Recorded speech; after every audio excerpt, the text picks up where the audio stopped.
কেউ নামাজ পড়লে তার সামনে দিয়ে আসা জায়েজ আছে কিনা? কেউ নামাজ পড়ছে, তার সামনে ক্রস করা জায়েজ নাই, কিন্তু সামনে বসা আছেন বরাবর, আস্তে করে ডানে বা বামে নেমে গেলেন, এটা জায়েজ আছে। দুইটা কিন্তু দুই জিনিস। অনেকে পিছনে করে নামাজ পড়তেছে, বেচারা একটু লম্বা কেরাতে পড়তেছে, সুন্দর করে নামাজ পড়তেছে, বারবার পিছনের দিকে তাকা, চোখ বড় বড় করে, পারলে কই মাছের মাথা চাবায়। কই মাছের মাথা চাবানো বুঝছেন? মানে এরকম করতেছে, মাসালা জানে না। আপনি যদি কোনো নামাজির সামনে বরাবর বসে থাকেন, তাহলে ডানে বা বামে আপনি সরে যেতে পারেন।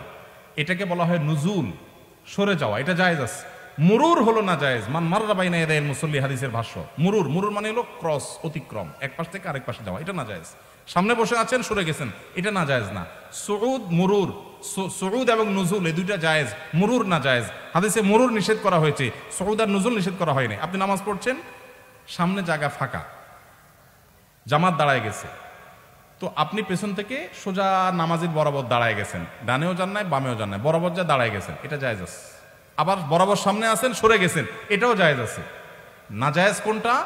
নামাজির সামনে দিয়ে এক পাশ থেকে আরেক পাশে গেলেন, এটা হলো না জায়েজ।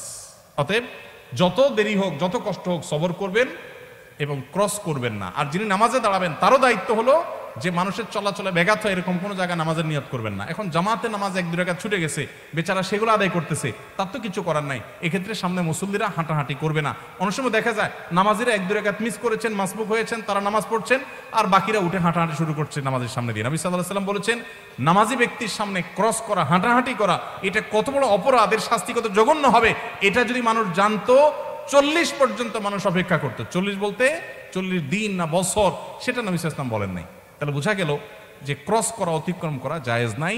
যত সময় লাগুক প্রয়োজন অপেক্ষা করতে হবে, সবর করতে হবে।